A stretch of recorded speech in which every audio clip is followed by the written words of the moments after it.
This podcast is a member of the Voices of Wrestling Podcasting Network. Visit voicesofwrestling.com to hear the rest of our great podcasts, as well as show reviews, columns, opinions, and updates across the world of wrestling.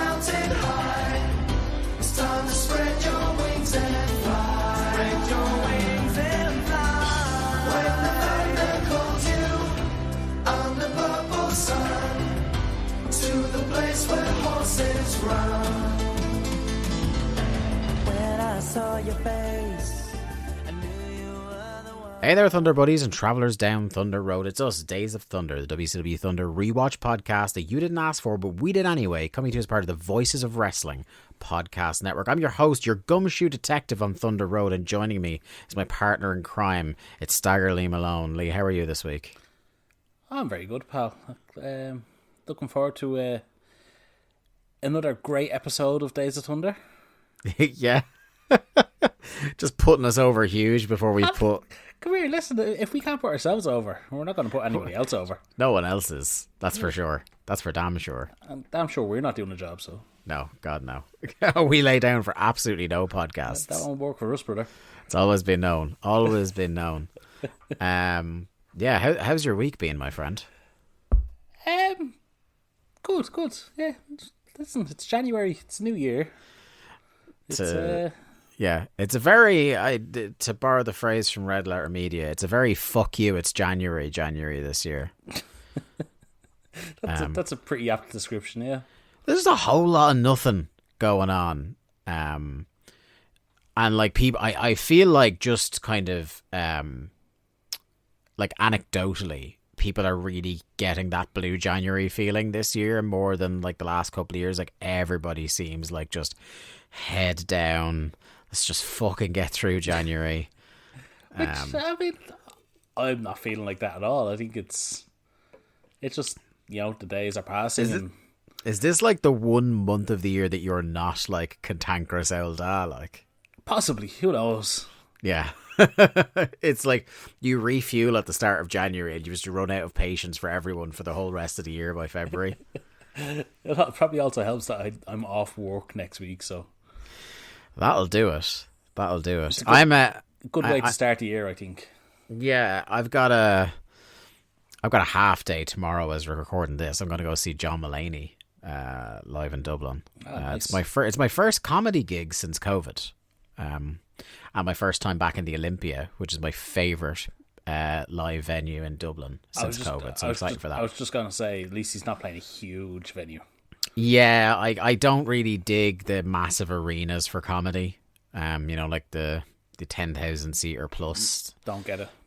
It's not like comedy's an intimate. Like I know it's still like about a 2,000 person venue, but like if you've ever seen the Olympia Theatre in Dublin, like it is a proper kind of intimate space. It's really good.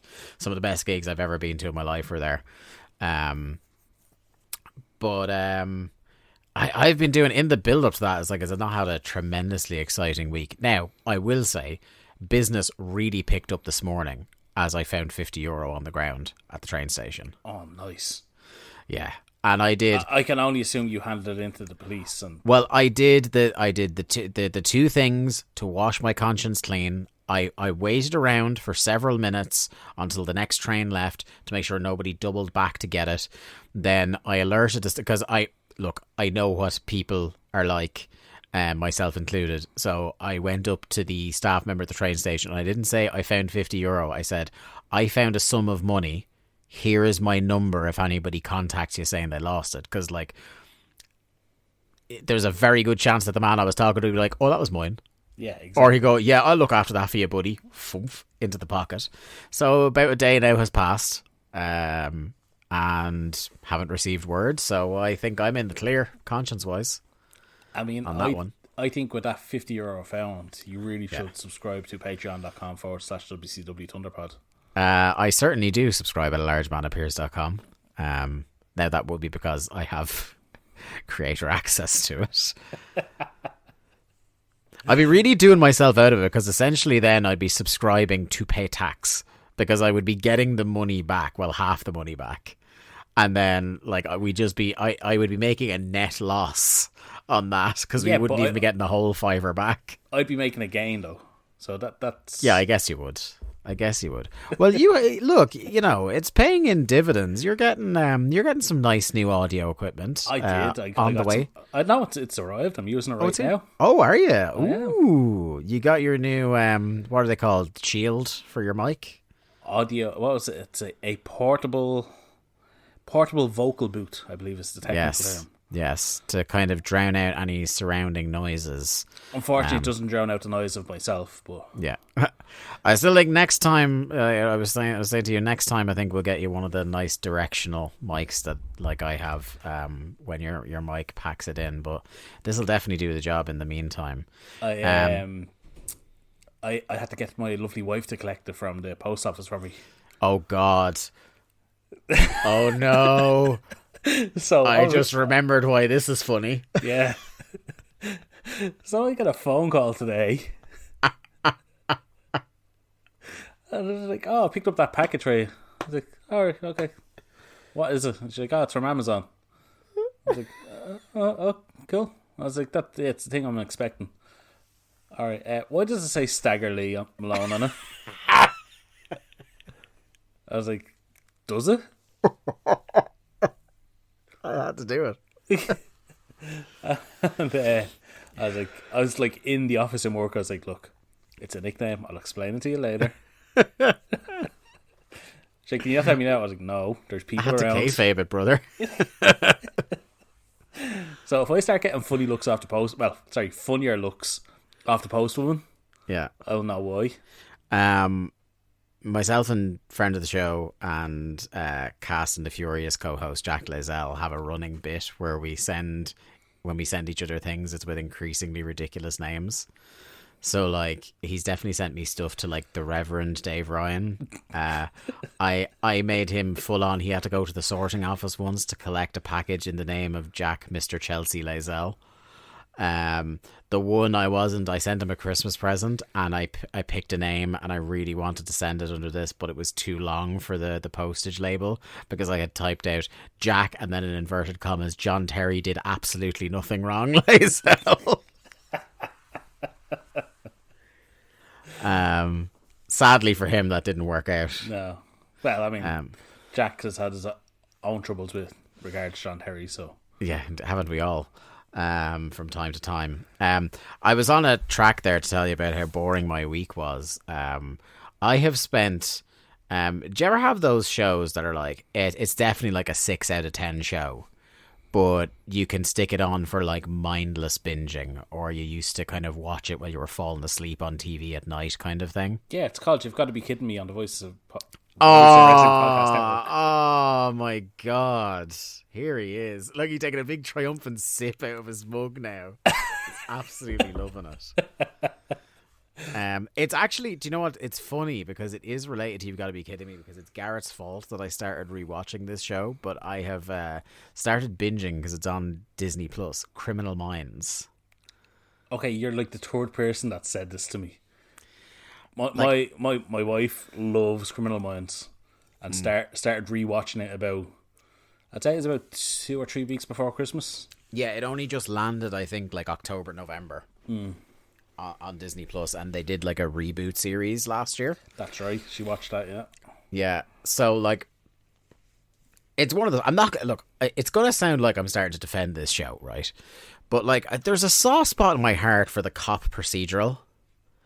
Because they're like a familiar pair of shoes, like, because they all have the same structure.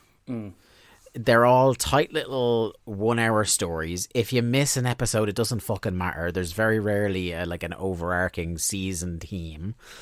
And I think Criminal Minds, like, not saying it does it better than everything else, but I think like I really like a lot of the cast on it, and I think like the first 2 seasons, my only crib with the casting on it is that I wish Mandy Patinkin never left the show, because Mandy Patinkin is just a fantastic actor, and I think he was great on it. That was the original team leader. What was his SSA name? Jason Gideon, yes. Yes, Gideon. Yes. Who is also known as Inigo Montoya in The Princess Bride. And Saul Berenson in Homeland. But I just think he's just a fantastic actor. And I thought he was great in it. But then they replaced him with the guy who does the voice of Fat Tony in The Simpsons. Yeah. And he's just doing the Fat Tony voice because it's his voice. Rusty's great. Yeah. Oh, look, he's great. But the show is just like every hour just kind of whips by, and because it's on Disney Plus, like it's all so bingeable, and you occasionally get a somebody who isn't typically like going to play a serial killer on a TV show, and they're really playing against type, and it's really fun. So like the one that I had to, like, I couldn't stop laughing at was Jason Alexander, aka George Costanza from Seinfeld. Oh, I haven't seen the Jason Alexander one. He shows up in an episode as this guy looks like fucking Colonel Sanders, but with longer hair, and like he's professing to have achieved like the perfect serial kill and stuff like that. They all have to figure it out, and he's just like, you know, doing all these weird expressions, like really hamming it up. There's one where like Luke Perry is like a cult leader, like a Branch Davidian style. I've definitely seen that one, yeah. Yeah. There's one where James Van Der Beek, Dawson of Dawson's Creek, is like a split personality serial killer. So you get like some entertaining stuff like that, but again, it's like it doesn't rise above like a 6, maybe a 7 out of 10 on the very best episodes. I also think because it's like serial killer and murder and stuff, it's very varied.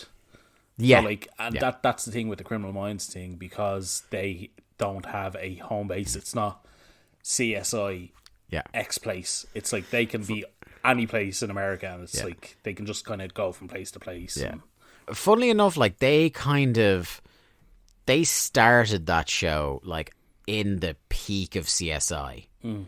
And like we're still around going strong when CSI kind of faded into the background. But what's really funny is that like, and I never spotted this whenever I'd be on and I just have it on in the background on TV, is there's a lot of barbs thrown in at like different cop shows if you're paying close enough attention. Okay. There's one where they literally talk about crime scene investigators, and it's like, oh, they always ruin crime scenes. They think they're cops, but they're just scientists. Stick to the lab.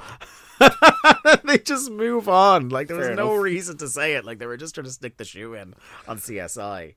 It just reminded me very much of like the whatever WWE or AEW people take just a shot. Yeah. Take a shot. Like I could just imagine the CSI and Criminal Minds stands going crazy on Twitter if it had been around at the time. Well, seeing as we're talking about classic TV shows, something I learned today is that they're doing a Frasier reboot. They are, without David Hyde Pierce, though. Oh, I didn't realise that. Oh, do you not know who's... I do. Nicholas Lyndhurst. Yes, Nicholas Lyndhurst. That's how I learned of it, yeah.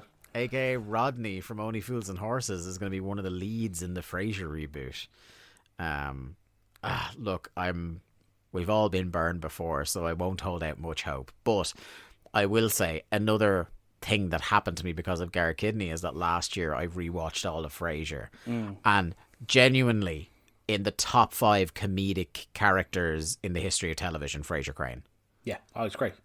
As a kid, like a teenager, I thought it was a great show. Now I haven't gone back to revisit it in full, but I do watch episodes here to there. It's still so good. Yeah, I can imagine it's even better as an adult. And it doesn't dip. Like there's no bad season of Frasier. There's like a couple of not as good episodes, and there's a couple of times where they kind of sort of repeat the same premise, but like it's such a consistently strong show for so long. I would like, you should get that. I think they do like every so often. Paramount Plus does the free month. You should definitely get the free month and just binge some Frasier. Maybe do that with your week off. Hey, listen, I have access to everything that ever existed. That's all I'll say. You can purchase it at a certain point. Hey, hard left turn. Hulk Hogan's a Scientologist. Good for Scientology. Did you see this? Is Yes, like literally I literally saw it a couple of minutes ago. Couple of minutes before we got online. This was like, I think the original tweet about it was a few days ago, but it kind of just burst into the wrestling bubble tonight. Do you know what? Like, I think it's all very funny, and they deserve each other, Scientology and the Hulkster. And I have enjoyed the tweets that have varied from talking about how like he's going to be the first person ever like thrown out of the church for being too annoying, or he's going to like politic his way into actually being the deity of Scientology. Being the god, yeah. He'll supplant L. Ron Hubbard. But the thing that I remarked on is just like wrestlers are so notorious for being one, bad with money, and two, like thick. A lot of the very successful wrestlers, when you hear them like actually try to like speak out about current events and stuff like oh my god, this dude's a fucking idiot, and you would wonder how it took this long for Scientology to snare one of these guys as a money mark. I'm trying to think of people that would have made it massively like big money. Is he the first prominent wrestling Scientologist? I can't think of any others. I can't think of any others, yeah. And there are, like, look, Hogan is Hogan, and he's definitely dumb in a lot of ways, but he's definitely not in a lot of other ways. He wouldn't have been... If you said to me, what legendary wrestler was dumb enough to get pulled into Scientology?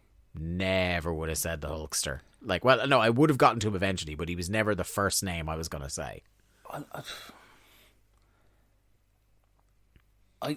Is Hulk working a grift here? Is he working them? He's always working a grift, whether he knows it or not. Just as much as they're working him, do you think he's working something? Yeah, perhaps he's working himself into a cult, brother. Final thing I wanted to say before we start the kind of the Thunder review is as we are recording this, last night I finished, and at the moment you are progressing through your Match of the Year top 10 for Voices of Wrestling. That's one way of putting it. You haven't started it No, at all I haven't. yet, have you? No. You're an absolute mess. I will say it's going to be easier for you next year if you keep up with the spreadsheet, because it made it very easy for me. Look, I have in my head 15 to 20 matches that I absolutely will be considering, and it's just what order I decide to put them in.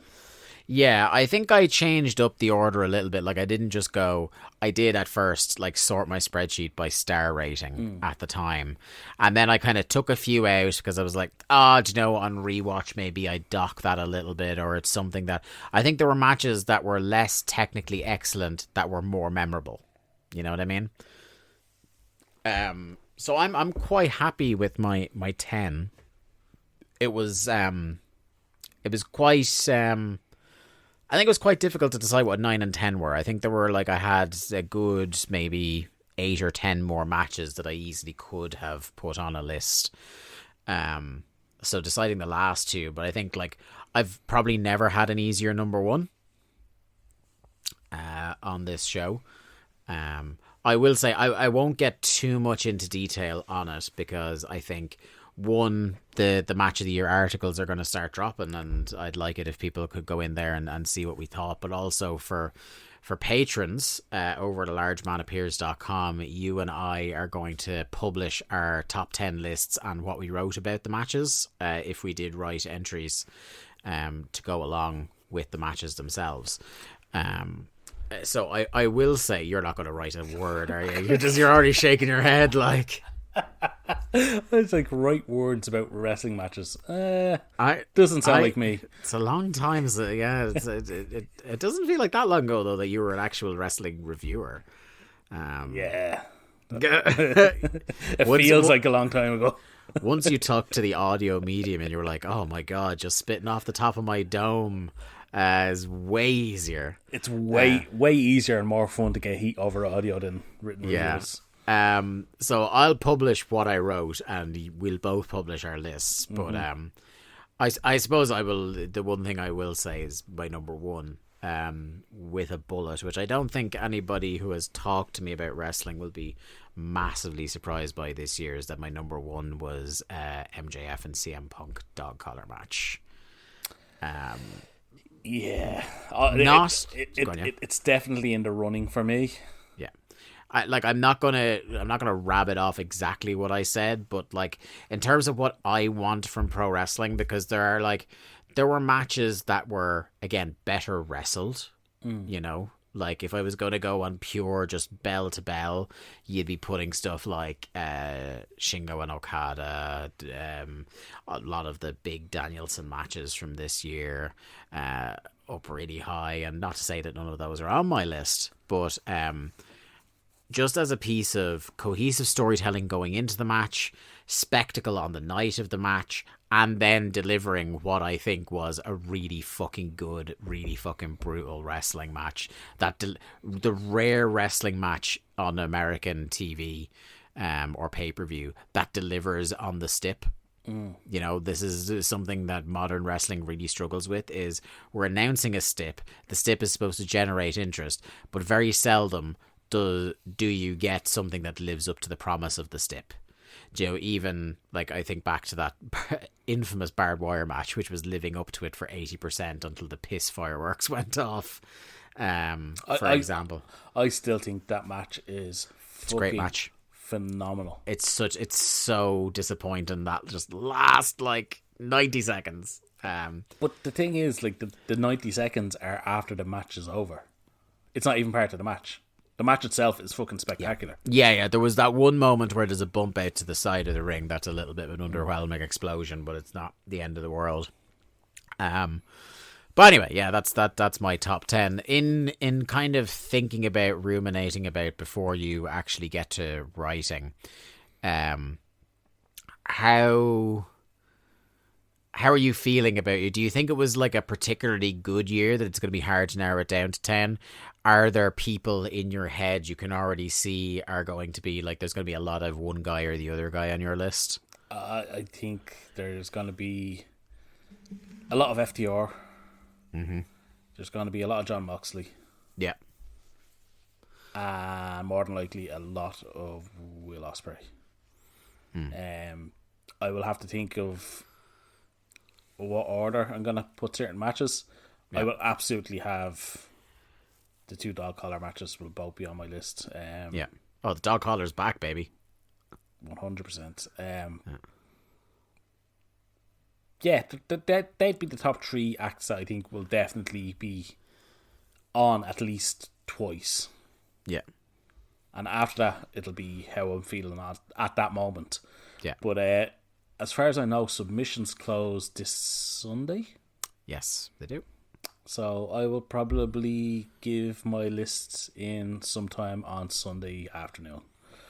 Yeah, and I think once you send that to me, I think the day that the articles start dropping on Voices of Wrestling, we'll publish our full lists. Yeah.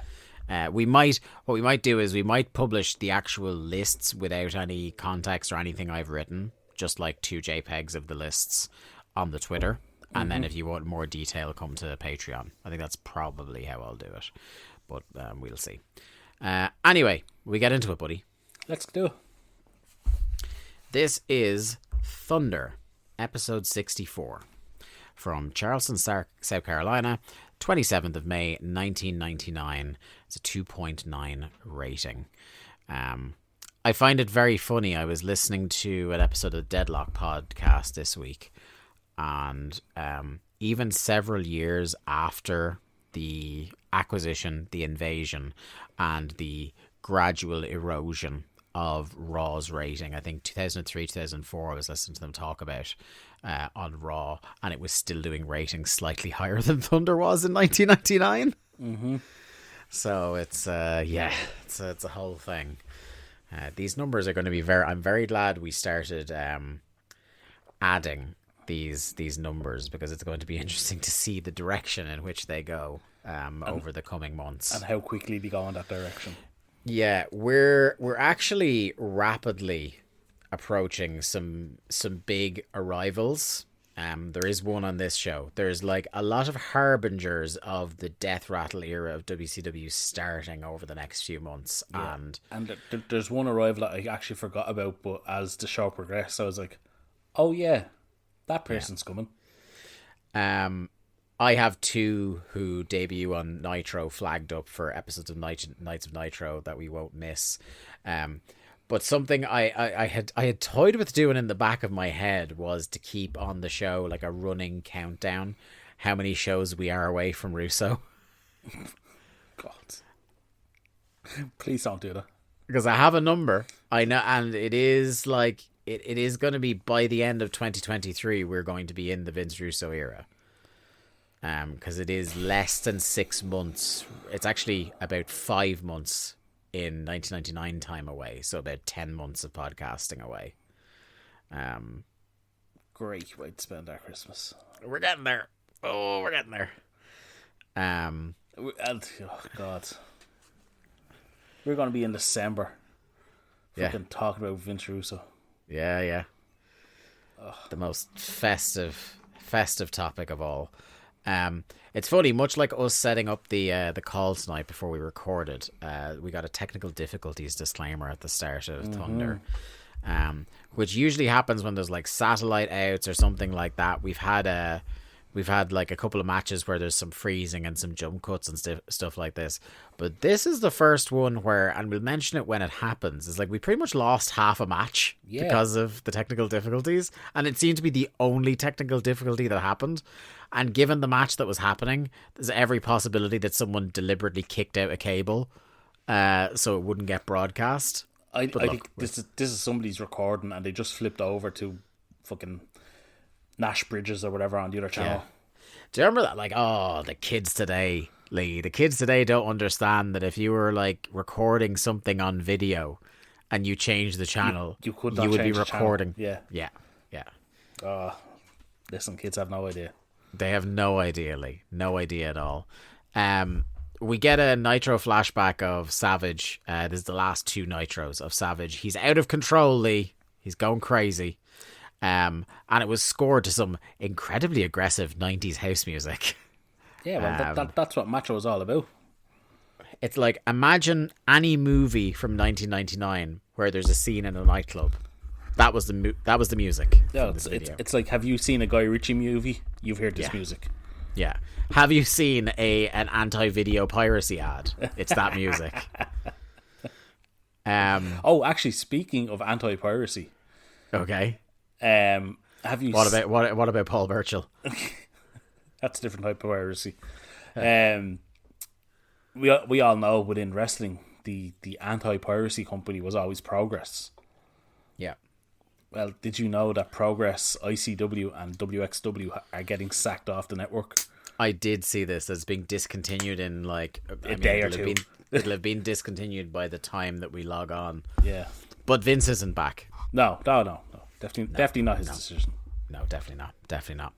He's absolutely going to be running creative by the time this show drops. He is running creative. Yeah. So Tenay says, this is a great segue. Tenay says there's an uneasy feeling in the building. As the leader of the Madness Search and Destroy mission is on his way to Thunder. Tenay says Rick Steiner has also challenged Sting to a cage match at the Astrodome next week, and the challenge was accepted. It's a pretty big Nitro. Hang on, the biggest news there is they're running the fucking Astrodome for Nitro. Yeah, for Nitro. Not for the pay-per-view. They've probably sold it out and done a pretty fucking hefty advance, because tickets were probably bought up long before the creative turned to shit. Yeah, because it would have been like a few months ago the tickets would have got on sale, which is before the real turn of the screw. So as well as very much the afterthought in the things that have happened since last you watched Thunder, they talk about how apparently Hugh Morris came out in the middle of a Cruiserweight Battle Royal and killed all of them. Yep, because he's having a feud with the Cruisers. What's interesting is I wrote down, well, I'm sure that won't come up again, jokingly, and it didn't. No, they told us about it. What more do you want? Yeah, no, I thought, right, okay, they're laying the seeds that as soon as because there's a couple of Cruiserweight matches on this show, I was like, oh, he's coming out and he's murdering them. No. Nope. Nowhere to be fucking seen. He was mentioned by Jimmy Hart later in the show, but not as he's been doing all this shit to the cruiserweights. Just like mentioned as part of the first family. I just thought that was wild, because usually this part of the show at the start where we meet Tanae and we meet Larry is these are the things you need to be aware of, because these are the things that are coming up or are going to be discussed at length on this show. Mm-hmm. And no, nothing. Not a replay. No sight of humorous. But hey, nothing. The less humorous we get, the better. Yeah. We open straight away with a singles match, and that pits my boy Lash LaRue versus Kaz Hayashi. Hang on, you skipped over something else very important that they talked about. Oh, go for it. The 4 Horsemen are in disarray. Yes, and we do actually get to see that later, is that there appears to be a split in the Horsemen. I suppose they had been together for a few months, so it was time to split them up again straight away. But I did feel like since they've really doubled down on the maniacal Flair president thing, that Benoit and Malenko feel like who were great as faces and then had to be healed because reasons. Yeah. I feel like they should have done it straight away after the double turn in the cage. Mm-hmm. Just like it just makes no sense that they've really, to me anyway, they've really cooled off. They have, yeah. Now, they look, we know they heat back up. Well, yeah, one of them does anyway. Yeah. And there's obviously going to be a new faction fairly soon involving Benoit and Malenko. Yes. Which that was when they start talking about the dissension of the Horsemen, that was when it went off my head going, oh yeah, Shane Douglas is about to come in. Yes, he is. And we do have a Knights of Nitro for the arrival of the franchise. What? Yes. Oh, I've booked it. Oh, God. Because he's one, right? Shane Douglas is one of these guys who I am fascinated, almost more than anybody will talk about, probably, to reevaluate his run. Why? Because I remember this guy is all over TV. But he's all over TV at a time where, like, I think Jarrett, when he arrives later in the year, is all over TV as well and is much more obnoxious and less welcome.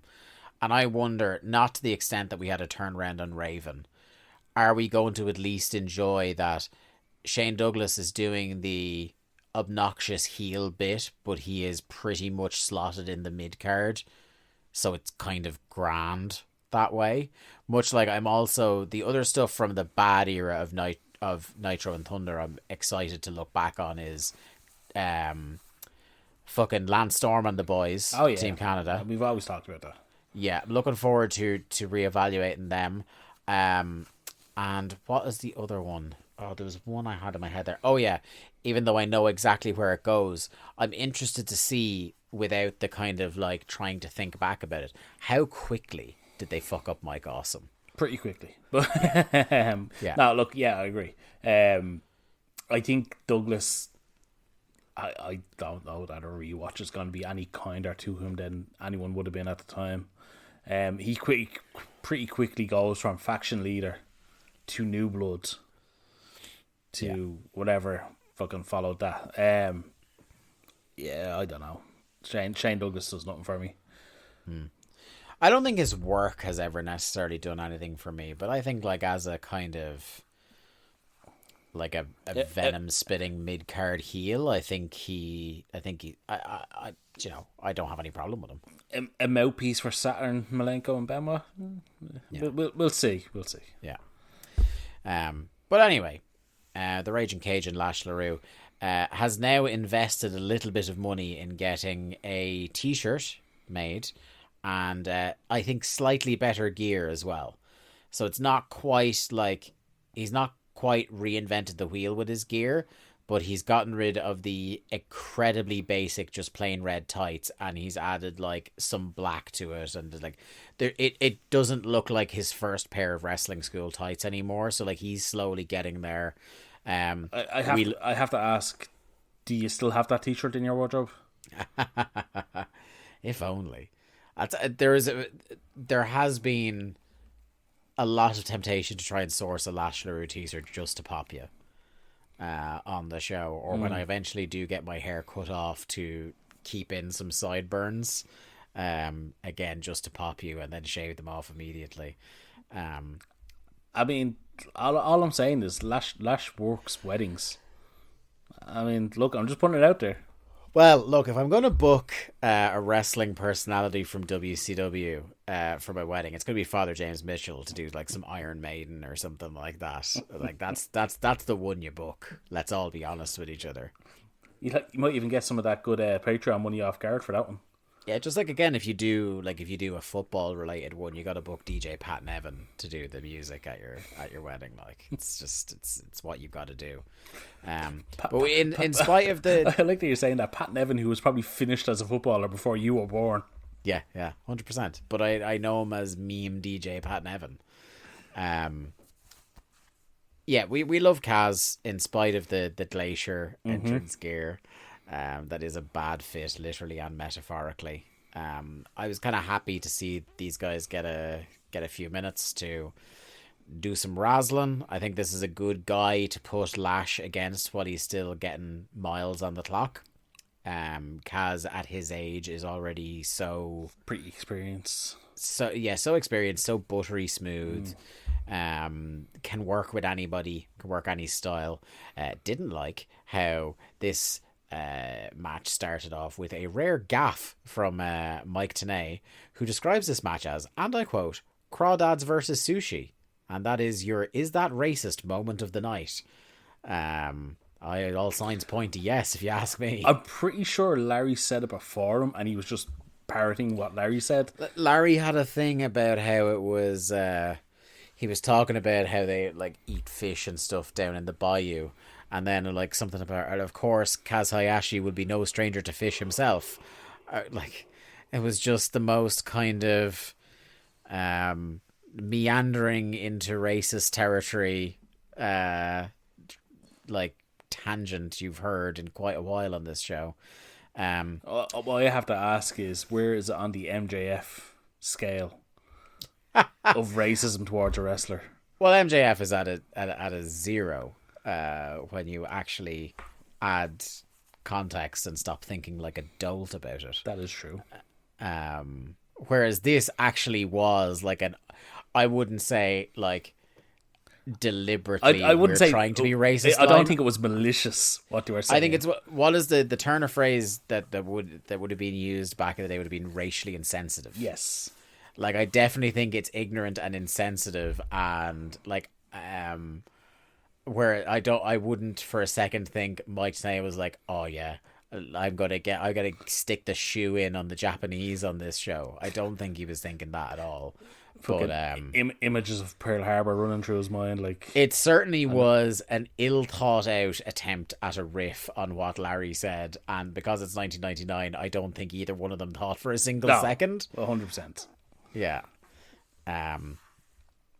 I didn't like, speaking of commentary while we're on it, I didn't like how this was definitely one of those nights where they had an edict from whoever it was, whether Nash, Bischoff, one of the other 100 cooks backstage, to just constantly be talking about the likes of Randy Savage all night. Like, just there's very little focus on the wrestling for most of this night. And I think there were some matches where it's like I couldn't blame them for tuning out, but I think this was one where I just felt a bit let down by the commentary. Yeah, it was very heavy-handed with regards the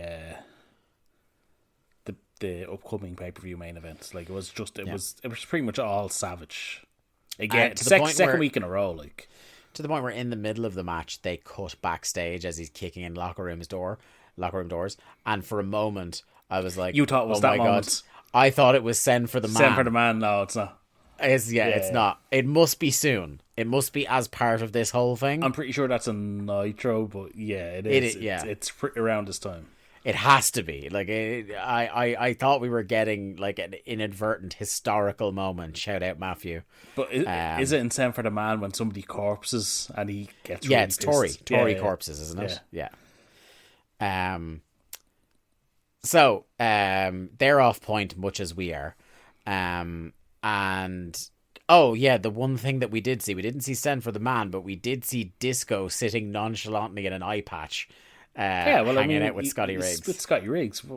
Of course you'd be wearing an eye patch when you're with Scotty Riggs. It's the only way he'll address you. Do you think that's like like one of those kind of serenity circles where you can only speak when you're holding the conch, the speaking stick? Yeah. And do you think it's like the pirate, the eye patch?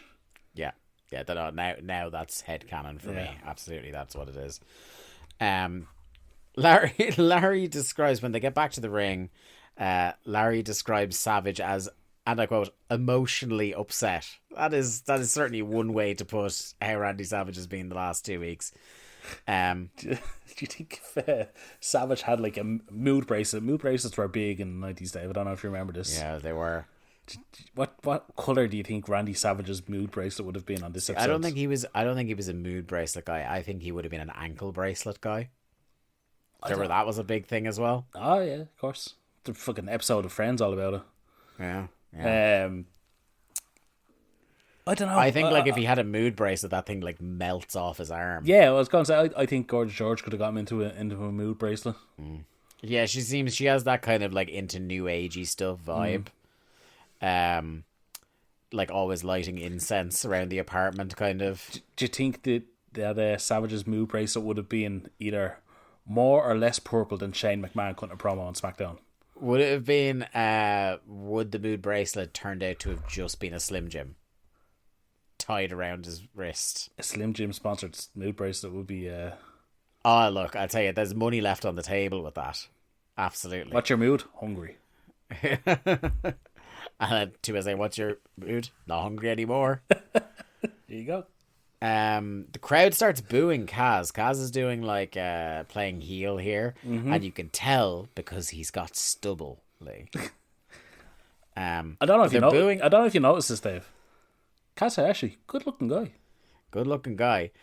He does a suplex float over into like an inverted full Nelson of sorts. I think they just maybe fucked it a little what they were trying to do, and that's just what they settled on. They just rolled with it, yeah. And that's when I realised they're not just booing Kaz, because for the first time, and think now of some of the absolute tripe we've been served up on this show over the years, and this is the first time on Thunder that I can recall ever hearing a "you both suck" chant. Yeah, I thought it took me a second. I was like, surely they're not chanting that, and I had to kind of turn up the volume. I was like, oh no. I felt so bad for them. Because it wasn't a bad match. It was just a match, and it was completely competent, and they did fine compared to some of, like you say, Vincent has wrestled multiple times. Yeah, on our show. Stevie. Oh, I'm looking at the match that's coming up next, and I was like, the fucking gall of you people. I was gonna say Stevie Ray put me to sleep. Yeah, 4 times, was it? Fucking numerous times. The two people in the next match. Like, can't wait till Stevie Ray's on commentary. You're going to be borderline narcoleptic. You can't fucking. I don't know if I'll last that long. I'll tell you what. You will sleep so gracefully. Hopefully. The guys keep wrestling away for a couple of minutes. They do a struggle spot up the top, which I thought was good. Kaz knocks down Lash, goes for a dive, but LaRue hits a mid-air dropkick on him, which I thought was a little bit awkward. I think he mistimed it a little and may have caught him a bit too flush with the dropkick. Lash gets up on the top rope. He gets crushed. He does a standing suplex off the ropes to him. Kaz sets him, goes up top, hits a senton splash for the win. Like you said, Lee, perfectly serviceable opener. Done no favours by. I would have to imagine with how quickly the crowd turned on the match and when they did, that they must have cut to the Savage thing. And then when they cut back to the ring and he didn't come out, they were like, fuck it. Get these guys out of the ring, get the real stars out. Yeah. Well, they got the real stars next, Lee, as we have Van Hammer versus the returning. I suppose Van Hammer is returning as well, but the returning Prince Ikea, the flat pack sovereign himself. our inaugural martial arts division champion, as I recall. God almighty, this is a matchup made in the pits of despair. To quote that wonderful artist Stained, he is a Stain. It's been a while. It has been a while. And nobody missed like you. Certainly not the music department, because he has no tunes coming out here. Well, he didn't the last time. He was getting a push. He didn't, but now that he's back again in a company where conservatively 45 people are doing the no music bit at the moment, it stands stark that he's like the biggest geek to have no music. Yeah, but he's doing the no music bit with no boots. No shoes, no music, no service. That's like you. Yeah, that is him. And now Van Hammer is a baddie again. And do you know how? Because he hates peace. Hates it. I don't know. I'm not a big fan of peace myself. He's got a well. He is a fucking piece. I'll tell you that. He's got his dungarees that have something about like anti-peace or no peace or something like that written on it. And fucking stupid. He's got a leather jacket, so you know he's a bad guy. He's a leather daddy now, yeah. Yeah, he just reminded me of the just in terms of ill-fitting leather jacket stakes, it reminds me of maybe the greatest cameo of all time when Michael Cera shows up in Twin Peaks. If you have not seen that one scene where he shows up in Twin Peaks, and I have absolutely no idea what accent or character he is going for in that, but he's fucking swinging for the fences. That's just what Van Hammer's get up here reminded me of. This is just a fucking dreadful match. I bet you're excited that Van Hammer's getting another push.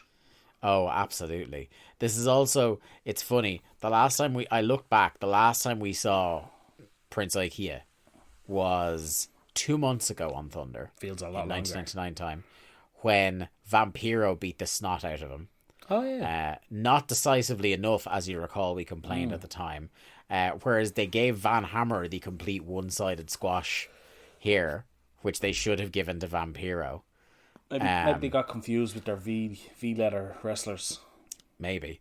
This is one time, though, I am very happy that they decided to cut away in this match to something completely different. Because, Lee, something happens towards the end of this match. And I lost my shit. Because I knew this person was coming to WCW. We all knew it. I did not realise it was this soon. Because the camera cuts to the crowd. And in the crowd watching this match is Tank Abbott. I mean, I hope he was well paid to sit through this show. I imagine if you think about how much fucking Michael Buffer was paid, I imagine it would upset you enormously to learn how well paid Tank Abbott was. I don't know. For these. I don't think he was paid as well as Buffer. I think, but I think he was paid more than somebody who just sat by watching a shit match should get. I'd like to hope that Tank Abbott was well compensated. Now, one thing I will say relative to his compensation is that ultimately in his run in World Championship Wrestling, Tank Abbott puts in orders of magnitude more effort than Michael Buffer ever did. That is true. He actually wrestles, if you can call it that. He gets in the ring and matches happen. He dances more than Buffer. Yes, he does angles, he cuts promos. Like, he doesn't just come in and say some absolutely bland shit he said 100,000 times before that for some reason people want to pay him fortunes to do. Mm-hmm. And I wrote, Van wins the match with a Cobra Clutch Slam, but that is not important. Tank Abbott's here. Yeah, that's pretty spot on. Yeah. Nitro flashback, and Randy Savage has a message for Kevin Nash. And we get, like, I thought this was just the angle from 2 weeks ago until I think it was Tony on commentary said it's happening again, where Savage and the women beat down Nash, and cover him in lipstick again. I think that was Tony just having an existential crisis, going, "Oh fuck, it's happening again." Yeah. It's I can't blame Tony at this stage. And it's entirely possible that someone accidentally printed out like a page out of the previous week's Nitro script, and they all thought they were supposed to do the same angle again. Just couldn't put that past them. I mean, Kevin Nash is a genius booker, so. Now we've got Randy Savage and the women are out to talk to Mean Gene. We need to talk about Gene Okerlund. Yeah, that was my big takeaway from this segment. If Gene Okerlund, right, conducted himself in this manner, if this interview happened in 2023, he would quite simply have gone to prison. Well, Twitter prison, anyway. To borrow a phrase from our good friend Garrett, go to jail. That is all I could think of when this was happening. So if he gets uncomfortably close. But even the start of this segment where he says he's here with Macho Man Randy Savage, and then he introduces the women, and it feels like for each one of the women, like the lewdness of how he says their name gets cranked up about 20%, culminating Gorgeous George. Like the way he says Gorgeous George, I was like, that man has just climaxed in his own moderately priced suit. It's very your uncle fucking meeting the son's new girlfriend kind of thing. Like it's very creepy. Like just it's full creepy uncle. Like I say, like personal space does not exist. Yeah, he is right up in their space. So Savage, like, it's a very disappointing promo from Savage because he doesn't really say anything. It's kind of rambly and not in the fun way that Savage promos are sometimes rambly.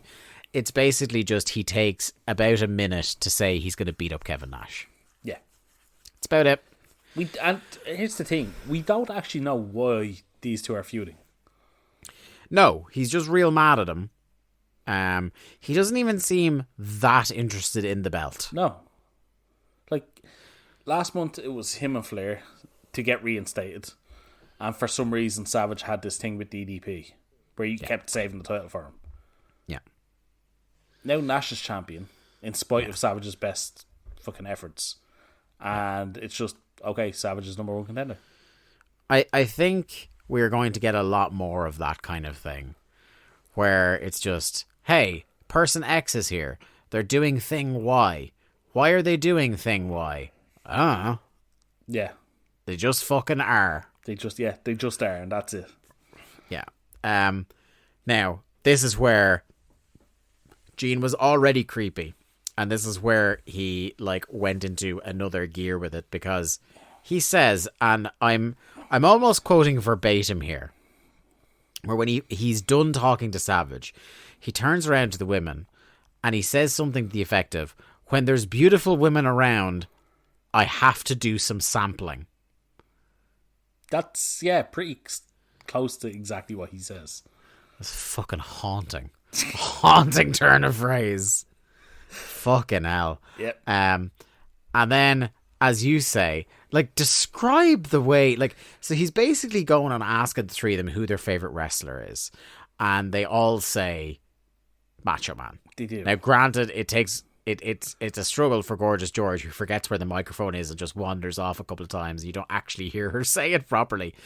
But please describe Gene Okerlund during this process. Like, he starts off with Medusa, and Medusa is just constantly backing away from him, and he's just like, "Oh no, come here, come closer." He also gets the least uncomfortably close to her because she is the one with the highest chance of being able to like actually beat the shit out of him. Mm-hmm. I think all three of them handily would, but Medusa is the one who looks like she would be the most eager to beat him up. Yes, Medusa is the one that could fucking, play it off to Bischoff as, like she'd get away with it, whereas the other two may not. Like he moves from Medusa onto Miss Madness. Yeah. And it is like fucking right there, like just in her face. Yeah. And then he gets to Gorgeous George. And without even looking at him, you just know he's leering at her, and it's so uncomfortable. Yeah, he is like, by the time he gets to George, he is like, he's basically on top of her. Yeah. And, like, I can't complain too much about, like I said, she's walking away from the microphone when she says Savage's name, because, and she, like, she you more be trying just to kinda, power walk away? She just kind of, like, points at Savage. Yeah. Now, here's the thing.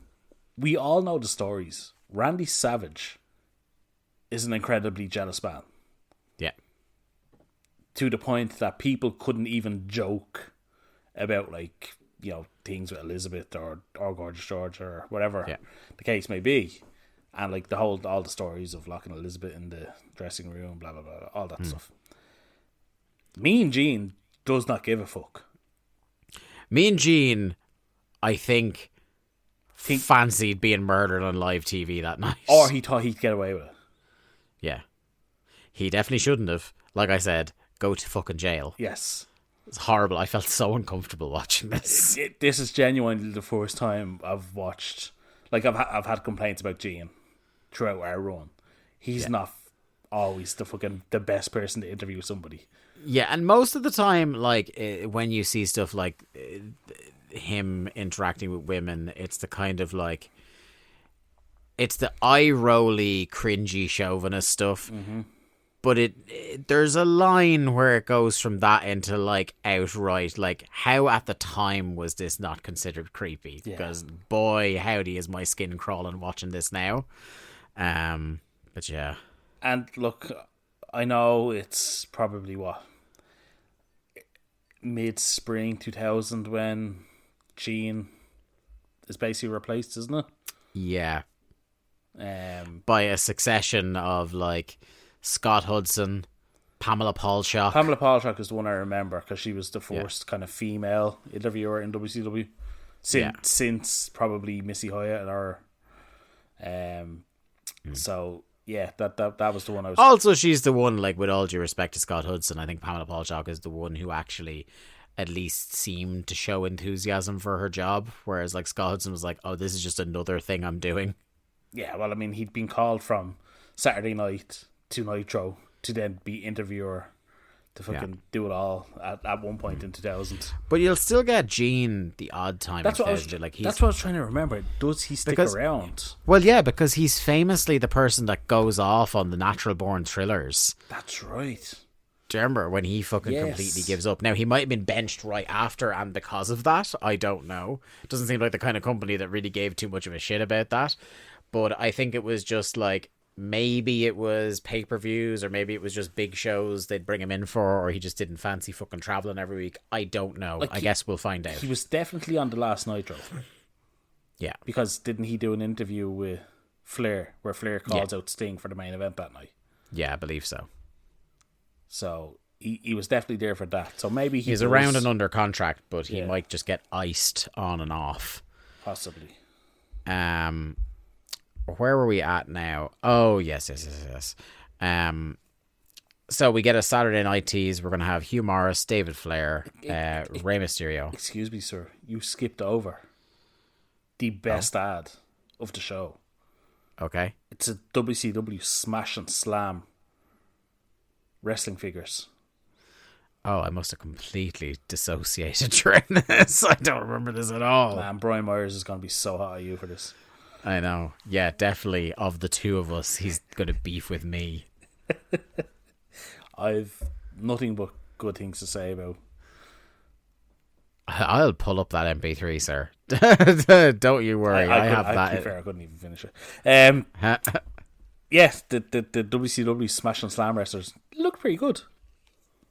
Did Goldberg, Sting, Nash? Did you have any WCW figures growing up? I didn't. I did. I think I maybe talked about it on the show before, that my very first wrestling figures were a knockoff DDP and Raven. We did. You remember it? You telling us that. Connor actually has more now than I would have had. Yeah. My wrestling figure thing was a very quick.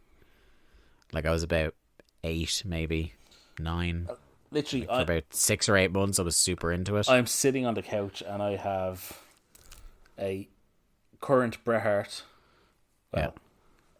a Neville, or sorry, not Neville, Pac, and a John Moxley just out of reach. And then right in front of me, there's a set of IKEA drawers, 3 drawers, all rammed full of wrestling figures. I maybe had about 10 or 12 over that, like, less than a year. I was probably into it. And, like, my thing that I would do is I had, like, a Raw ring. And I would get because I just got my Game Boy Color and I got a Game Boy camera. And what I would do is I would use the Game Boy camera to take stills of matches You were I telling would work. me this, yeah. So that, like, that was kind of like, I was basically fantasy booking as a kid, because the other thing I would do when I got No Mercy is that me and my cousin, who was around the same age as me, a little younger, would make, like, basically programs to pay-per-views that we would make in No Mercy, like make physical programs for them, like explaining the booking behind each angle and things like that in it. So that was, I very quickly moved from the figures into that, like the No Mercy and WCW, NWO Revenge and things like that. And you like, very quickly joined the board after that. Yeah, I think that, like, the problem when I got into the figures was the only wrestling game I'd ever played to that point was WWF Attitude, and that game is horseshit. Not a good game. Even at the time, that wasn't a good game. There's something I didn't like. I had, like, memory hold it, and it wasn't until I went back to it years later that I was like, man, fucking Shane McMahon was on commentary on that game. Yes, that's right. Was it Shane and Jerry Lawler? I think so. It wasn't JR anyway. No. That's fucking awful. Fucking awful. Wasn't that Attitude? You had to do like a 2 or 3 different button combination to hit. No, it was like Street Fighter. Yeah. It was like you had to do proper button combinations to do moves, like, and like, it's one of those things. I know I sound like one of those kind of people, but if you go back and play No Mercy or WCW NWO Revenge, fucking still slaps. Yeah. It fucking still feels really good. I was playing it a whole bunch on my Steam Deck over Christmas, and it still rules. I know we've, and listeners have inquired about the past, like, how would we do a series on wrestling video games and stuff like that? And I always thought there is something to that idea of, like, getting the two of us beside each other playing games, because, like, there are some that maybe you would have played that I never touched, but there's definitely going to be a lot over the years that, like, I would have played extensively and you wouldn't have a breeze about as well. I don't know if I'm sold on ever doing that.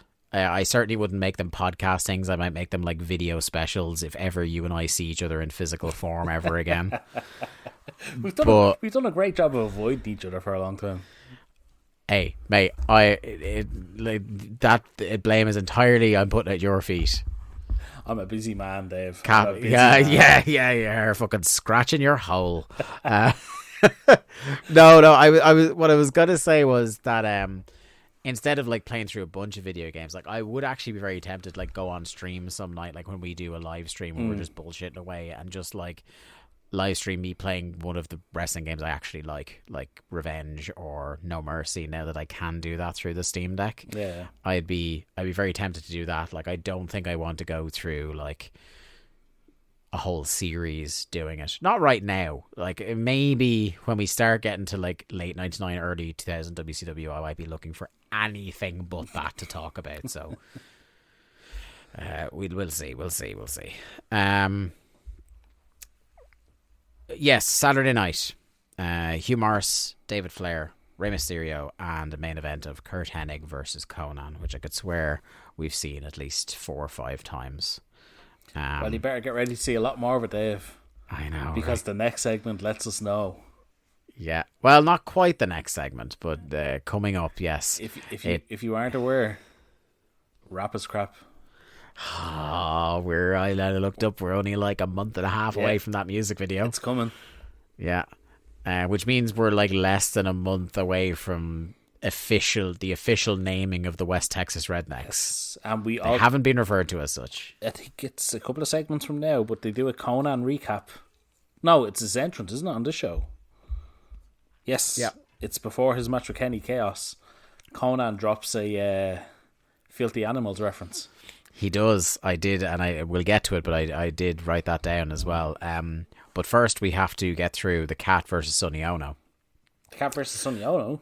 Sorry, the Cat versus Vampiro. The Cat had Sonny Ono in his corner. This is just, I'm getting thunder brain, man. So the Cat lays out his open challenge as usual. One thing I like is we're edging, like, really weirdly slowly towards Vampiro getting a push in this company. Because now Vampiro's getting a proper entrance. He is getting all the pyro, the entire pyro budget for the show. Mm-hmm. And then he comes in and he just loses. He's still no face paint. Yeah, he's still not looking like a misfit. No, and he's still fucking losing. Yeah, so he's gone from winning matches to now losing matches. Yeah. But even when he was winning, like we were saying, he should have been winning matches decisively, and he wasn't. And now he's losing quick matches. I was like, I just don't know. It's like every segment we see him in, it's like, oh, they finally see it, and they're finally doing something with him. Nope. Well, we will say he's now dropped L Vampiro. It's just Vampiro. Yes, just Vampiro. Another bit of progress. So Sonny acts like he wants to bribe Vamp at the start of the match, but he's just creating a distraction for the Cat to strike. Well, you should say the Cat started this segment by coming out and challenging Scott Norton to come out and fight him. That's true. Obviously, Scott Norton's not there, so he throws out the open challenge, which Vamp answers. Yeah. But also, Sonny Ono intimidates one David Penzer until he announces the Cat as the King of Soul. The King of Soul, yeah. Also teasing something. Well, teasing something that they never actually tell you was going to happen.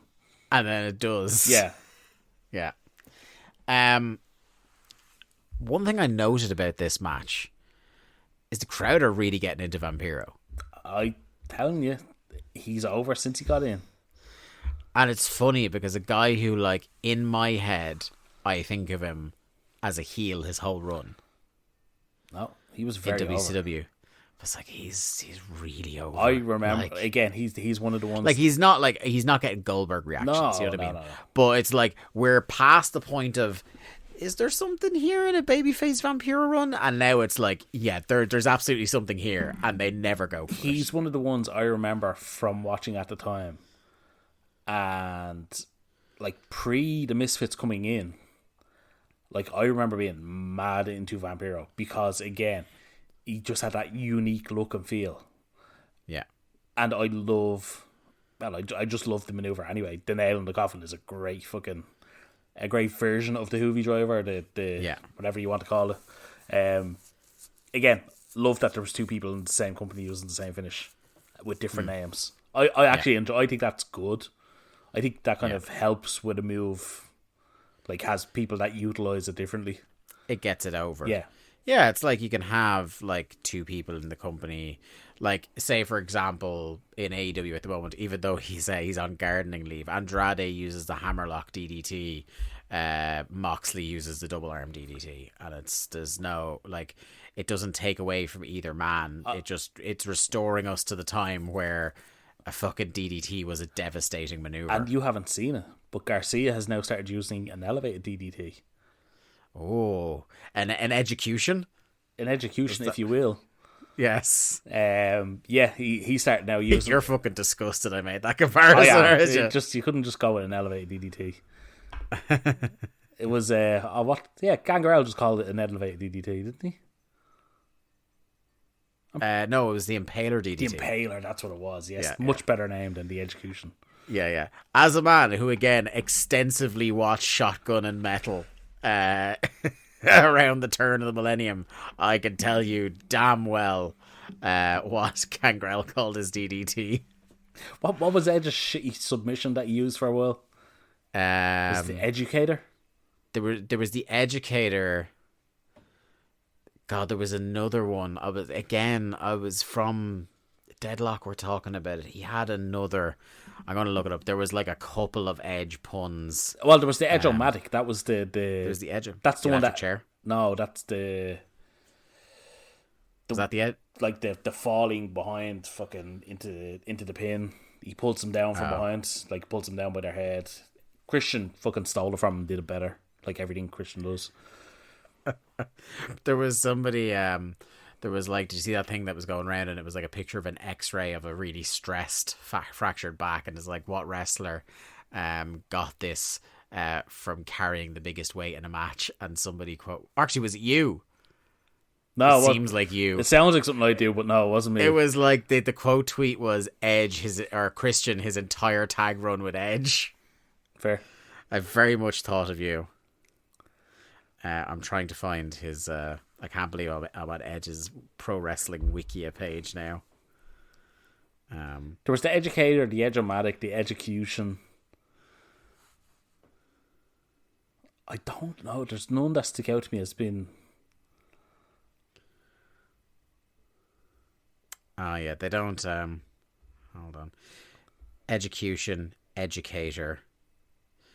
Oh God, do you remember he had one called, when he came back, called the Anti-Venom? No. It was his submission hold. It was a standing arm triangle. Like Kager did. I guess. A standing arm triangle. Yeah. Good God. You thought MMA Taker was bad. Yeah. Fucking MMA Edge. God, I'm on a real kind of fucking... I'm in a real dark... Help me out of this. Talk about this match some more. Oh, he had the winning Edge as well. What? Which is his half Nelson Bulldog. Do you remember that? Ah, that was just a shitty fucking transitional move. Yeah, that but didn't it was have a name. It did, yeah. Is this like one of these Michael Cole? Oh, he's got the fucking side effect.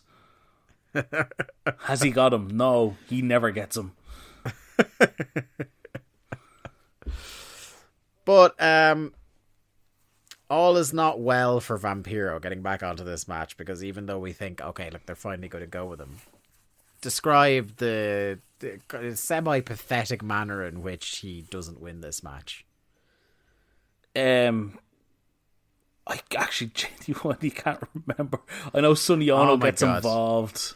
Yeah, it's the classic Sonny Ono finish where Vampiro gets whipped into the ropes and Sonny Ono gets up and roundhouse kicks him in the back. Yeah, knee in the back or whatever it was. And then he kind of runs into a really pathetic looking feliner and loses. A really bad looking feliner. Yeah. It's very, very disappointing. Well, speaking of disappointing, Dave, before we go to the next segment. Is this about something that was said on commentary during this match? No. Oh, because I am starting to notice this. We mentioned it a couple of shows ago. The creeping in of insider terms into WCW programming on the regular basis, which was something we attributed. I think we all attribute with our rose-tinted glasses to the Russo era, but it is fair to point out that this is absolutely happening right now, months before the man gets his hands on the company. In the middle of this, they are talking about Benoit Malenko turning on Flair on Nitro. Yes. And Tenay says that Malenko was shooting. That's right, he did. And I felt just this feeling in the pit of my stomach. Where I was just like, not only was that so cringy. So forced. But I know Mike Tenay didn't want to say that. No. And he had to. Yeah. Anyway. You just know that was written on his format sheet. Get this over. We then get Benoit crashing Flair's office. Yes, we do. Yeah, so for whatever reason, DDP and Flair are just chilling in Flair's office. And Benoit comes in, tells Flair that he's always been self-serving and that he's always just looked out for himself, and now himself and Malenko are kind of sick of it. Mm-hmm. And DDP kind of jumps up and hits Benoit from behind, and Flair does nothing and just kind of, I can't remember exactly what he says, but something along the lines of, Benoit brought this on himself. Yeah. And that's the end of that segment. And then we have what I'm sure was your favourite segment of the whole night, and that's Brian Knobbs with Mean Gene. WCW is missing one thing, Lee, and it's nasty. Well, if it's nasty, it has to be Brian Knobbs, because God knows that man is fucking horrendously nasty. He said he's been hardcore since before it was cool. I don't know. I just felt like Brian Knobbs was just shouting words in this promo. Yeah, it was bad. Just loud, like fucking what the Anchorman bit, just Brick shouting loud noises. Yeah, he's just doing a shouty 80s promo. Yeah, no substance. He's in the hardcore division. He's challenging Bam Bam. Jimmy Hart comes out, says, "Hey, I'm reforming the First Family," which must be the third time since we started the podcast that he's reformed the First Family. It's him, Hugh Morris, and Barb, and asks what he'd like in, and he says, "I want to be as nasty as I want to be, but I have to think about it." Dreadful. Get hyped. Yeah. We got a flashback to Nitro, another one. And this time it's Flair. Like, were they doing, like... Why are they doing this storyline? Who thinks that we still want to see Flair versus Piper? Ric Flair, Roddy Piper. Kevin Nash wants to keep them away from everybody else. Yeah, in my experience, what Ric Flair wants in modern, like in the kind of last few years of WCW, is seldom what he gets. So I have a feeling that he didn't want it, and that's why he got it. I don't know if you've noticed this pattern, but when any, we'll say NWO adjacent people have power in the creative department, Ric Flair tends to feud with Ric Flair guys. Yeah. Whether it's Sting, Arn, now the other Horsemen. It's like he's in his own little pocket universe. Yeah. To stop him from going mad and quitting. People talk about the Codyverse. Yeah. This was like the very first example, yeah. Yeah, he takes out Piper, starts screaming, "Who's the boss now?" at him. And Piper does a segment backstage where he's like taped up and he lays out, or he accepts the challenge of Ric Flair. I think he accepted the challenge for the pay-per-view. He accepted it. Don't care. Next segment. Kurt Hennig does not like rap music. Damn right too. Conan came out and attacked him on Nitro. So yes, we are heading to rap is crap territory soon. Full music video breakdown, I'm sure, when the time comes. Singles match. Conan versus your boy, Robbie Royd's best friend, Kenny Chaos. You mentioned earlier on, he cuts a promo where he thanks Kidman, Ray, and also Nash for having his back. And he says they're just young, filthy animals out for blood. And it makes me wonder, was there an early version of this stable where Nash was considered the leader? To be part, or just to be like a part of it? Obviously, it's Kevin Nash, so he wouldn't be a subordinate. I'm pretty sure Nash was filthy animals adjacent up until a certain point. Yeah. It's just interesting that like he's mentioned right alongside two guys who would firmly be part of that faction. So I'm wondering if at this stage is it a four-man band kind of thing. I'm pretty sure he is, without being explicitly said, he is definitely Conan filthy animals adjacent for a good portion of time in the summer. Oh, that's interesting. Speaking of no, I got nothing. I'm trying my best to come up with some sort of like segue to make us interested in Kenny Chaos, but I have nothing. Kenny Chaos reeks of like, oh, we've got Hugh Morris at home. Like, imagine me going like, he's like a less interesting Hugh Morris. Like, imagine that. Fucking imagine that. The only thing you can say for him is like he's fucking ripped to shreds. And he hopefully hasn't abused any wrestling trainees. Hopefully not. We get a good, because this is, again, you know how much I'm enjoying a match when I'm just scanning signs in the crowd. and very much characteristic of the two things I was super into in 1999. In the middle of a wrestling match, there was a Pikachu sign in the crowd, which is the first time I've noticed that. So Pokemon fever has well and truly hit the US if Pikachu is making it onto television, much in the same way Eric Cartman was making it onto TV and the crowd loads on WWF programming. Kind of big kind of difference in Pokemon and fucking South Park. It's polar opposites, real contrast. That's for sure. This match sucks shit. It's awful. For whatever reason, Kenny Chaos goes for a top rope leg drop and misses, and Conan locks into the key to Sunrise. Yeah, most of the match was wrestled with like Kenny Chaos on offense, and not only do fans not want to see Conan selling, but they don't buy it anyway. No, yeah, complete waste of time. And then we return from the break in the middle of our next match, Lenny Lane versus Evan Courageous. Get another shot of Tank Abbott during this match. Mm-hmm. There's not a lot because, again, half this match is missing because of the technical difficulties. But like already, would you agree that you can see there's something in Courageous? He's just like, he's very green. He's very raw. Very, very raw. But there's definitely something there. There's something there as, being the first wave of kind of American luchador style wrestler. Like, if that makes sense, the kind of power luchador that some American wrestlers would want to kind of perfect. The progenitor of like the early 2000s super indie style. That's what I'm stretching for. Definitely something there. And like, look, the guy is fucking ripped. Yeah. Like even by wrestling standards, he's fucking ridiculously shredded. So yeah, I absolutely understand why they're giving this guy a push. Of all the matches to miss a portion of, I'm glad it's this one because I'm sure we missed out on a ton of gay panic spots. Yes, we are firmly in the Lenny and Lodi era now. Mm-hmm.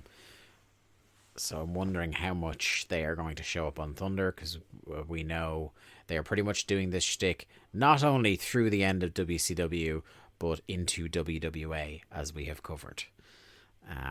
So unfortunately, watch this space. Corkscrew splash from Courageous for the win here. The outrageous corkscrew, I believe he calls it. Because he is, of course, outrageous Evan Courageous, yeah. Nitro. Ah, yes, this is the bit where Piper is being taped up and he accepts the challenge of Flair. Then Nitro again. Lex Luger is back. Lex Luger. And he returns to help Sting. And then later on, the Sting monster truck confronts the Steiners. And I love that there is genuinely a second here where I'm like, I think Scott Steiner is going to try and fight a monster truck. And it would have been 1 million buys on pay-per-view. Do you remember that? The Hulk Hogan fucking giant. Oh, Havoc 95. Yeah, on the top of Cobo or Joe Louis Arena. Yeah. I just want that now with Scott Steiner taking on a monster truck. Yeah, but not a Scott Steiner monster truck. No, just Scott Steiner the man versus a monster truck. 100%. Would he suplex it? I think he'd go for it. Book it, lads. Book it. Sting then came out of the crowd. It was Luger driving the monster truck, and Sting came out and called the Steiners in, and it doesn't look like they came in. Next up, we have Gene interviewing Tank Abbott, who he describes as, and I quote, the big boy, bad boy brawler. Bad boy brawler. Okay. From the Ultimate Fighting Challenge. Yes, challenge. Branding was a big issue for UFC back then. This was it's an interesting promo because I feel like Tank Abbott, and it's very characteristic of how the man's run would go in WCW, where he has an awful lot of confidence on the mic for someone that's very bad at speaking. He's so dismissive. Yeah, his promo is spoken with confidence, but it's terrible. Yes. And yeah, this is the thing, is he's speaking so dismissively of the roster and of professional wrestling that he's obviously a heel. But he's being portrayed as the babyface. He's a babyface. Rick Steiner's a heel. Yeah, no, he's a babyface in when he comes in. Yeah. It's just he's naturally heelish in the way he addresses everything. It reminds me, like, because they always try to do this with, like, real world famous people, whether they're in sports or otherwise. Like whichever one of the fucking Pauls it is in WWE, like, they insist he's a babyface. Or remember when Floyd Mayweather came in? Oh my god! And they tried to book him like a babyface for months. Rey Mysterio's friend, Floyd Mayweather. Yeah. But do you know what? Remember that fucking angle where Big Show punched him? Listen, that's a great angle. Yeah. Like an all-time great angle that with No Way Out 2006? 7? 8, I think. Was it 8? Because it's the year after Ford Field, isn't it? It was 24 they did it. 24, so yeah, it would have been 2009. Fucking a great angle with the Big Show on there, Floyd Mayweather. But yes, portraying him as a babyface, fucking zero boys. As soon as he went heel, everyone was in on it. It was fucking great. But yeah, like bringing Tank in as a babyface, I'm sure instantly after this they were like really reconsidering what they were going to do. Yeah, like I'll get into it in a sec, but go on, you carry on with the segment.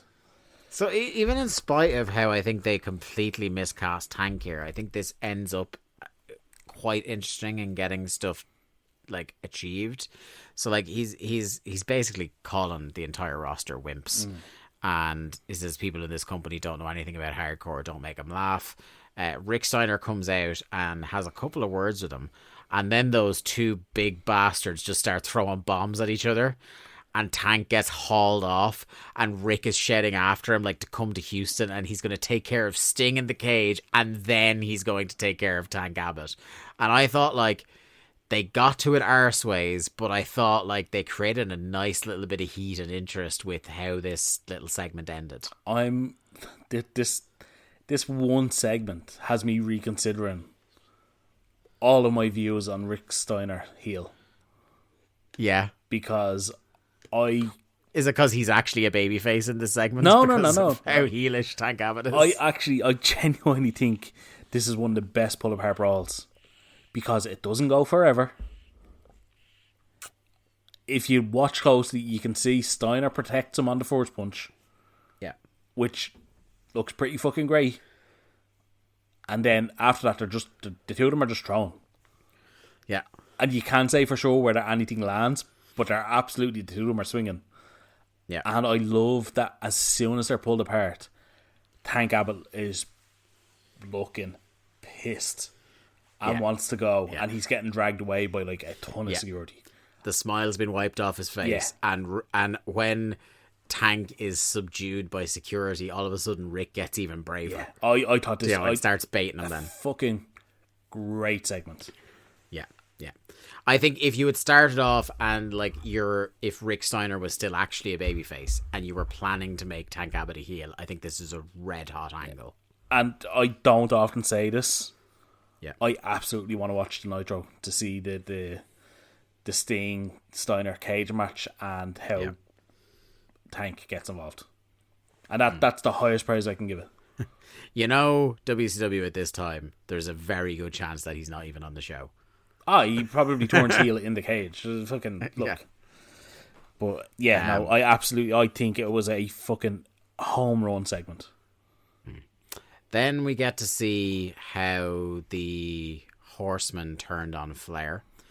So it was backstage on Nitro, and Flair booked DDP and Bam Bam in a tag title match at the pay-per-view, and the Horsemen are fuming, and they side with Piper later on the show. And this is when a big penny dropped with me about what this week was. And this was 4 days after Owen Hart died. Oh, fuck. Because they were wearing black armbands. They were. In their match on Nitro, and Benoit was wearing a black armband. And this Thunder was on the 27th of May, 1999, and Over the Edge was the 23rd of May. Do you know what? I noticed the black armband and I was like, oh, I wonder who that's for. And I never twigged in my mind. Yeah. And put two together. I was man, just like, that's... I was like, because Rick Rude was a few weeks ago. Yeah. I was like, who else died? Oh, God. And my heart just sank. Oh, shit. And it's one of those where, like, it's historically, because obviously they will be doing the tribute match. The tribute match. I don't feel like that's a thing where I want to do like, it's historically significant in some ways that they did the match, and it's a great fucking match. But, like, I don't think I have any interest in covering it necessarily. I don't know about you. Or this isn't something we've actually talked about. But I just don't feel like that's the...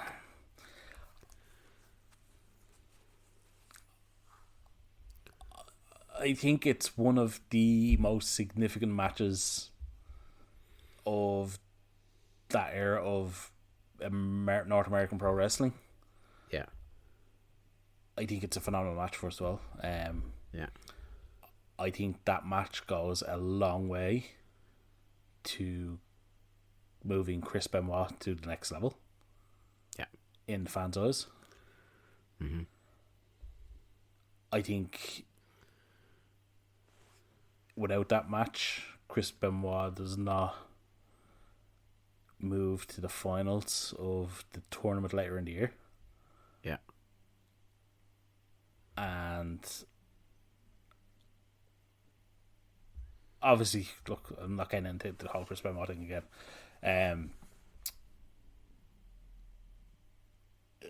It's sad in a way that match is...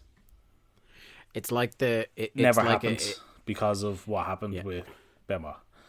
It's so it's weird to say tainted, yes, because it was already such a sad occasion with Owen. But it's like the WrestleMania 20 moment. It just doesn't have. It has this weird resonance to it that it didn't before 2007. I don't want to say the whole thing. Oh, it has an asterisk next to it. It's more than that. It's like that has to be such an important thing for Brett. Mm-hmm.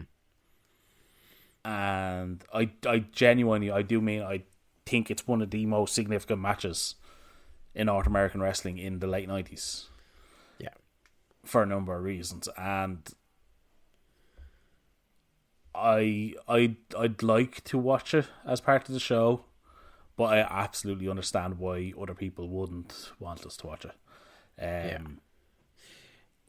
Maybe let us know what you guys think, because I don't think I would have an interest in doing a Nights of Nitro about it. But if people wanted to hear us kind of give our thoughts on the match and Owen, maybe we could do it as an addendum to the Thunder that comes out that week. That precedes it, yeah.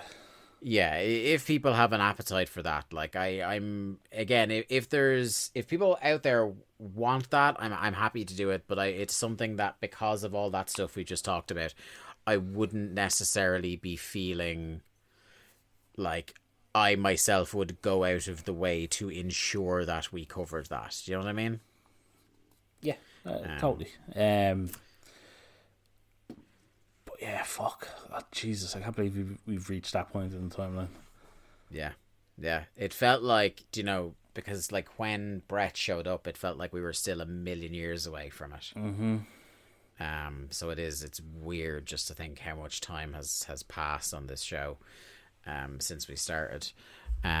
Changing things, a massive change of pace here is for the next match we have Benoit wrestling DDP.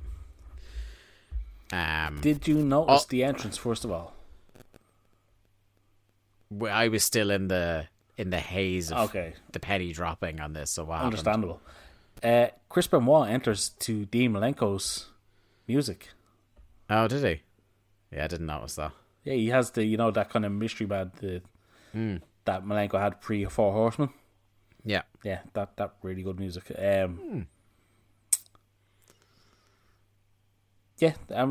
Just fucking broader thoughts. Really good match.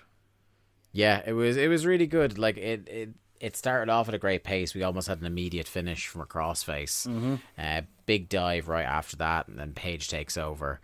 Benoit, like, his characteristic intensity is brought to bear really hard in this match. Like, he's laser focused, returns to just assaulting Page. I love Page does a whip reverse into an elbow in the face that I think looks really good. Outside, Benoit's just beating on him more, whips DDP into the steps, brawling in the rampway as we go to the break.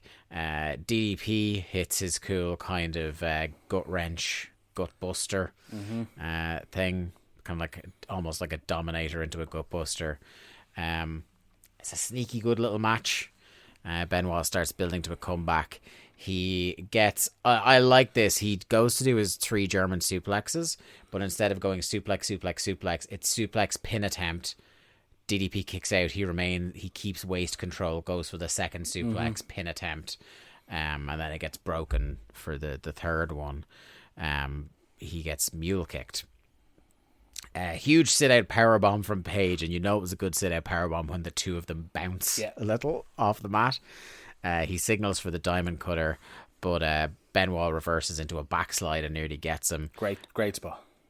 And then, and this is one of the things that always got me in Benoit matches I loved, is when he does like a move or a pin attempt that doesn't go his way and he immediately rolls into a crossface. Yeah. I think just staying on him. It was the spot early in the match.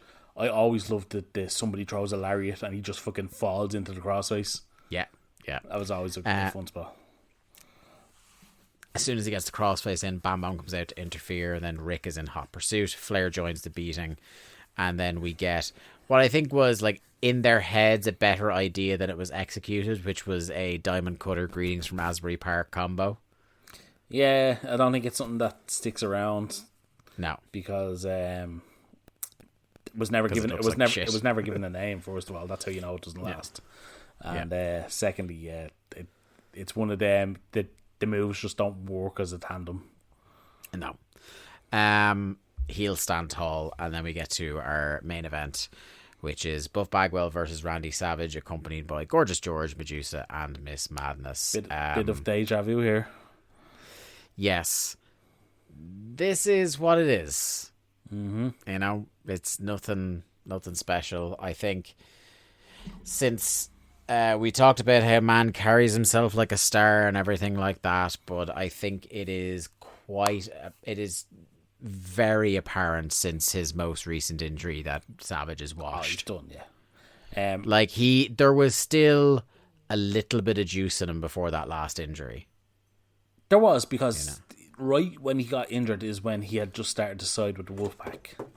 Yeah. And I do think Savage's injury and Hall's personal problems definitely played a part in derailing whatever they had planned for the Wolfpack in 98. Yeah. I think at this point Savage is still trying to figure out what exactly he can and can't, what his body can yeah. Can he's get through. He's still trying to figure out why he doesn't like Kevin Nash. Well, that as well. But I do think I think he can see he still wants to be the Randy Savage of old, but he just can't. And I do think he and the company do a good job of incorporating the women into the act and kind of using a smoke and mirrors routine to kind of hide just how washed Savage is at this point. Yeah. He definitely needs them as a crutch. Whereas like they would have before been like the nice kind of like extra bonus to the act. I don't think he can put together a match at this point that he can do that doesn't show how badly washed he is without these three. I do think the women add to the act, and I don't hate the updated Randy Savage the way a lot of people do. Like you ask people, and a lot of people aren't fans of the 1999-2000 Randy Savage. I remain bullish that the thing I'm disappointed in about the new Savage is just that he's sticking with the same gear all the time now. It was like one of my favorite things about him was how he was changing his gear like to different ridiculously expensive gear every 5 minutes. Well, look, that's something we always put him over for, was the amount of money he spent on gear had to have been just extortionate, because he always had the best NWO gear. But yeah, like right now, it's just not clicking. Like I say, he came in with... Well, I imagine his fucking knee is clicking a whole bunch. He came in with the whole what's the story with him and DDP thing. Now it's why exactly does he hate Nash? It's not for the title, because he never really talks about being champion. It's just a little bit too confused for my liking. Yeah, I didn't like this. I didn't like it last week, and I don't like it this week. Yeah, true. The women are repeatedly interfering again. Like we said, this is just a staple of the Randy Savage match now. I will say, in a feat of, I think, last week we talked about how Medusa was doing very little physically, and somehow her top was exploding on her. Whereas in this match, Nora, in full pageant dress, manages to do a drop kick. A missile drop kick off the top, yes. Yeah, incredible. And then one of the what the hell is this even moments where we're outside the ring and Savage is out of control again, and Nick Patrick's response is to pick up a chair and wield it at Savage. Yeah, so Savage sets Bagwell up in the tree of woe, and he gets out of the ring and starts pulling on Bagwell's neck. So he's kind of like bending him in half around the turnbuckle kind of thing. Yeah. This leads to a DQ, which is never actually specifically told as a DQ. Yeah. But Gorgeous George then gets into the ring and starts kind of pushing further on Bagwell's neck from within the ring. Yeah. And like you say, Nick Patrick's hilarious response is, I'm going to pick up a chair and threaten this madman. Yeah. He's easily disarmed, though. Savage is threatening fans. He's really mad. The security comes in to protect Buff, and this is how we go off the air. And it is pointed out, to make it just extra poor taste, that they do a Buff Bagwell neck injury angle in the same building that he actually broke his neck. Fucking hell. That hadn't twigged with me. They mentioned it earlier on in the show as well. Yeah. They're like, oh yeah, this is where Buff Bagwell had his awful injury. And they go and do that in the main event. This fucking company, to me, is like where you want to do the redemption, him having a triumphant performance. Let him beat, I don't know. Does Rick Steiner Sting really need a TV title? No. Could you not just put the TV title on Buff? Even just have him get a big win against him. It doesn't even have to be a title. Just have him book the same match where someone's working on his neck and have him overcome it and win. And that's a great, you're trying to get Buff over as a babyface now. That's a fantastic story to tell, is that he came back and fought the ghosts of this injury and he won, and he's the stuff. Yeah, that's the end of Thunder episode 64. Lee, hit me with your overall thoughts on this show, and your winners and losers, if you please. I think it's a pretty noteworthy show. A lot happens. Yeah, I think it's one of the not in terms of in-ring quality, but just in terms of stuff to talk about. And in '99, during this car crash TV peak, I think if you're tuning in, you're happy with what you got. Yeah. On a Thursday night, you're happy with the choice you made. I think we were told a lot of what had happened on Nitro, where obviously things change by the week at this point. Yeah. I think they caught us up pretty well with most stuff. Like you said, the Hugh Morris stuff they kind of just told us about once, and that was it. We're getting big progression in the Ric Flair, Roddy Piper stuff. The Horsemen are now kind of split in two. We're getting progression in DDP, Bigelow, and potentially Canyon.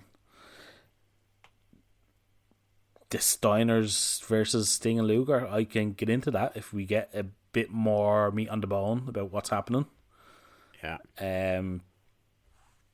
Like, there's some good stuff going on, and they are still trying to push newer guys, as you can see with Evan Courageous, for example. So they are.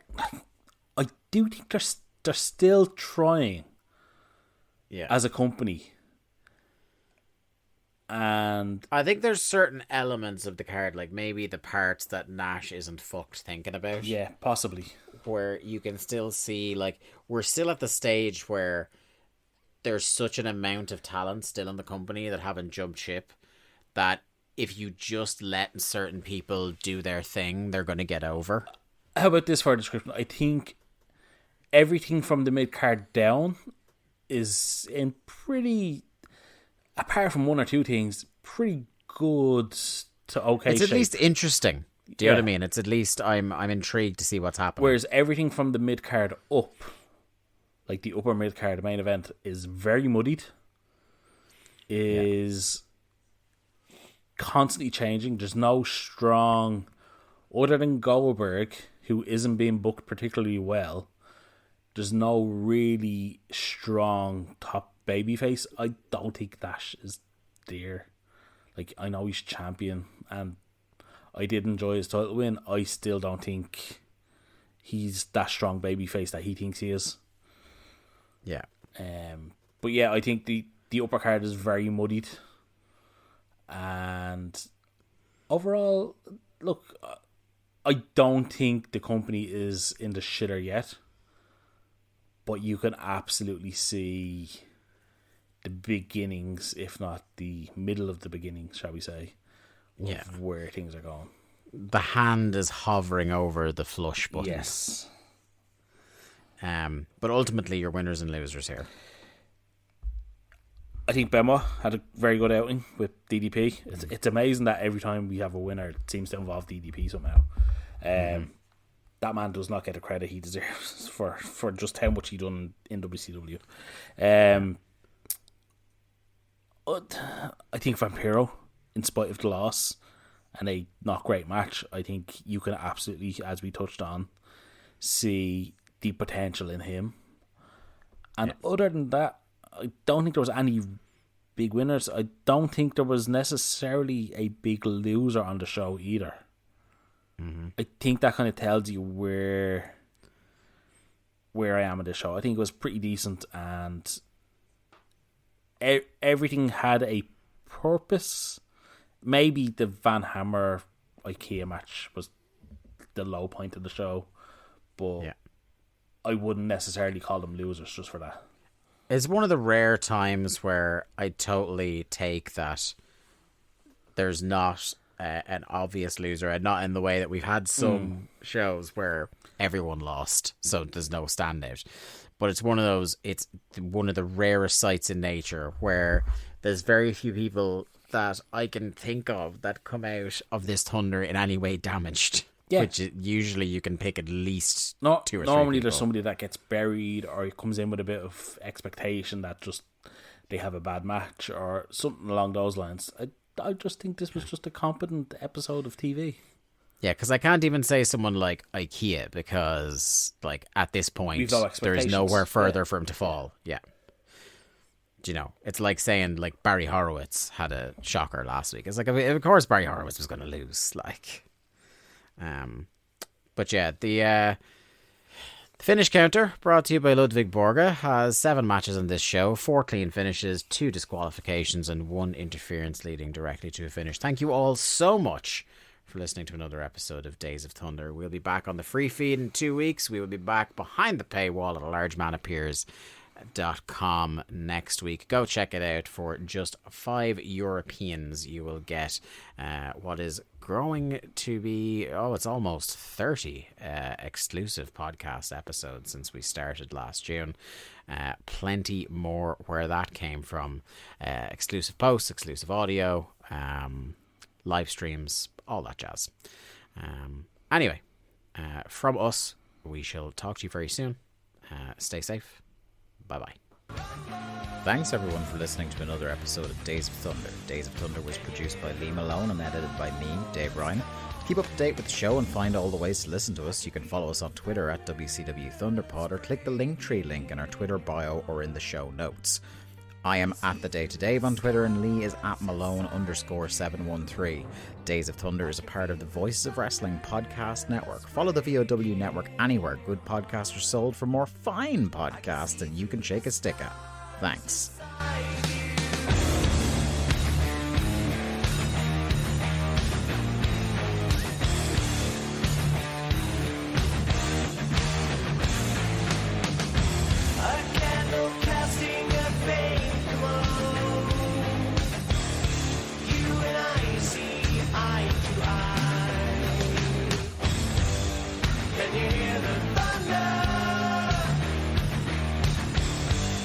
I can hear the thunder.